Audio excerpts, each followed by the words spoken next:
نه فرصت که در ماتم تو بگریم حسین من خدا حافظ جوانی زینب. آیت جو آپ کے سامنے میں نے پڑھی وہ ہے حضرت شعیب کے واقعے کی آیت کہ جس میں پروردگار عالم ارشاد فرما رہا ہے بقیت اللہ خیر لکم ان کنتم مؤمنین، کہ اللہ نے جس کو بچایا کر رکھا ہوا ہے، جو چیز اللہ کی باقی ماندہ ہے، جس کو اللہ نے بقا عطا کی ہے، جس کو اللہ نے بچایا ہے، جس کو اللہ نے باقی رکھا ہے، وہ تمہارے لیے بہترین ہے اگر تم مومن ہو۔ حضرت شعیب کا واقعہ کئی دفعہ آپ کے سامنے آپ سن چکے ہیں مختلف مقررین سے، لیکن ظاہر سی بات ہے کہ میں پھر دہرا دوں تاکہ پھر ہم بات کو آگے بڑھائیں۔ ہر قوم جو تھی نبی کی وہ مختلف ظلم کرتی تھی، مختلف گناہ کرتی تھی۔ حضرت لوط کی قوم کا کچھ اور گناہ تھا، حضرت یونس کی قوم کا کچھ اور سلسلہ تھا، جو بنی اسرائیل تھے، جو حضرت موسیٰ کے زمانے میں فرعون کی جو قوم تھی اس کے گناہ کچھ اور تھے۔ تو اللہ نے سب کو عذاب کیا۔ جناب صالح کی قوم نے جو گناہ کیا، اونٹنی کو ذبح کیا، انہوں نے کچھ اور گناہ کیا تو ان کو کوئی اور عذاب آیا۔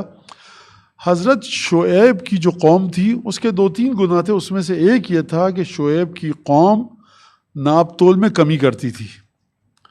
جب ناپ تول میں انسان کمی کرتا ہے تو فلسفہ کیا ہوتا ہے اس کے ذہن میں کہ میں کم چیز دے رہا ہوں، پیسے اتنے ہی لے رہا ہوں۔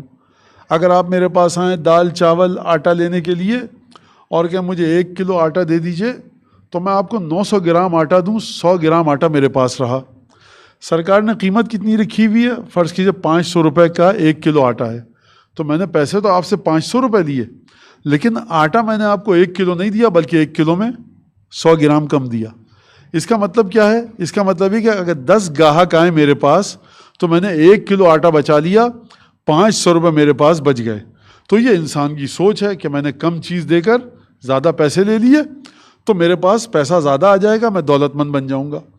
خداوند تبارک و تعالیٰ نے قرآن میں، ائمہ معصومین نے، پیغمبروں نے، انبیاء نے، ہمارے رسول خدا نے، سب نے یہ فرمایا کہ برکت خدا کے ہاتھ میں ہے، خدا کے طور طریقوں کے مطابق چلو گے تو برکت آئے گی۔ برکت وہ نہیں ہے کہ میں حرام کام کر کے کوئی پیسہ کماؤں اور اس کے بعد مجھے برکت ملے۔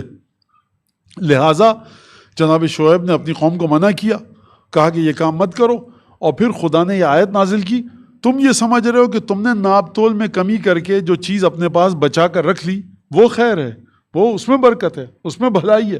بھلائی، خیر اور برکت اس میں ہے جس کو خدا باقی رکھے۔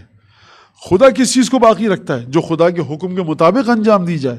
خدا کس چیز کو باقی رکھتا ہے؟ جو کہ پروردگار کے حکم اور شریعت کے مطابق جس چیز پر چلا جائے۔ لہٰذا فرمایا کہ دیکھو بقیت اللہ خیر لکم، جس کو اللہ نے باقی کر کے رکھا ہے وہ تمہارے لیے بھلائی ہے، اس میں خیر ہے، ان کنتم مؤمنین، اگر تم صاحب ایمان ہو۔ کیا مطلب اس بات کا؟ اگر تم صاحب ایمان ہو، خدا پر بھروسہ رکھتے ہو، توکل رکھتے ہو، تو خدا کے وعدوں پر بھی بھروسہ رکھو۔ جب خدا نے کہا ہے کہ ناپ تول میں کمی مت کرو، ٹھیک طریقے سے چیز بیچو، ٹھیک طریقے سے پیسہ دو، تو تم خدا کے حکم کے مطابق چل رہے ہو تو خدا سے توقع رکھو کہ خدا اس میں برکت دے گا۔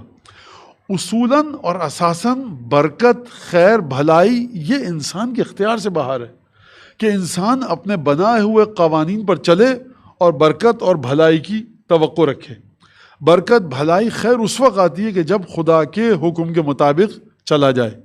یہ خداوند تبارک و تعالیٰ ہے جو ہر چیز میں برکت ڈالتا ہے۔ خداوند تبارک و تعالیٰ ہے جس چیز کو چاہتا ہے خیر اور بھلائی اور برکت عطا کرتا ہے۔ لہٰذا یہ انسان کی ایک سوچ ہے، اور قرآن میں ایک جگہ نہیں 10 جگہ پر پروردگار عالم نے اس بات کی مذمت کی ہے۔